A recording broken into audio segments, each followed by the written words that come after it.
Welcome, ladies and gentlemen, boys and girls, children of all ages. I am Sean Anderson, Most Valuable Podcast. Alongside me is Brandon Swanson, our native Chiefs fan here at Most Valuable Podcast, and we are previewing the Tennessee Titans going to Arrowhead to take on the Kansas City Chiefs, a tough place for a young quarterback like Marcus Mariota to play. So, Brandon, what will be the keys for the Titans to get a victory in Arrowhead, and what will be the keys for Kansas City to improve their standing in the AFC West?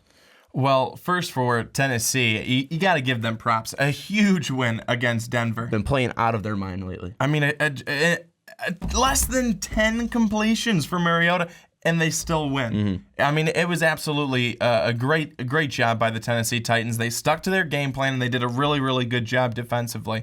And I think for Tennessee is, continue to go with DeMarco Murray. He has not let you down this season.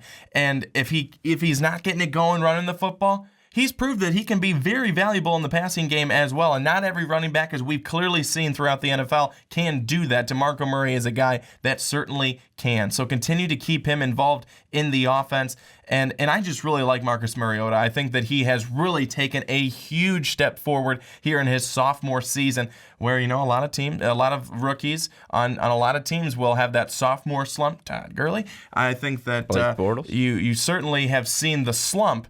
We're seeing something different here with Marcus Mariota, and I'm really liking what I'm seeing from him. And then on the other side, for the Kansas City Chiefs, they need just one victory to secure a spot in the AFC playoffs, and that could be this game for them. But they're going to have to do a couple of things. They're not going to be able to allow all the yards that they've given up this season. They're a team that I think has an outstanding defense.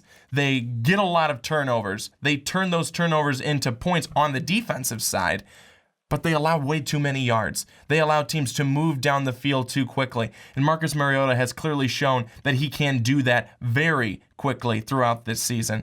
So I think Kansas City has to tighten up defensively, continue to try and get turnovers, and do what I said, turn those turnovers into points.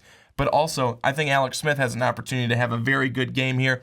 Tennessee, they've allowed close to 300 yards passing per game. Alex Smith does usually not throw for 300 yards passing per game, and I doubt that he'll do that here, but he has a chance to really up his numbers if he works it right. He's got weapons. He's got a lot of weapons, and I think that these Chiefs wide receivers could have a good game this week as well, and look out for Travis Kelce, who has been on an absolute tear the last 4 weeks, I think, going over 100 yards. So the Kansas City Chiefs and this Tennessee Titans, both two very good teams. The Titans definitely alive in the AFC South, and the Kansas City Chiefs now atop of the AFC West. So this is going to be an exciting game, but I am going to look for Kansas City to just pull it out with a field goal victory, and it's going to be 27-24. But this is going to be a good game the entire way, and I think that if Kansas City's defense, though, I'm very serious. I love Kansas City, but if their defense does not kind of limit some of those yards, it could easily flip-flop the other way. But I think the Chiefs will get it done this week and go to 11-3 on the season. We know we have a lot of Titans fans in our comments, so don't forget to tell us what you think of the matchup down below. Also, don't forget to like this video, subscribe to Most Valuable Podcast, and check out patreon.com/mostvaluablepodcast. But for Brandon Swanson, I'm Sean Anderson. We'll see you next time.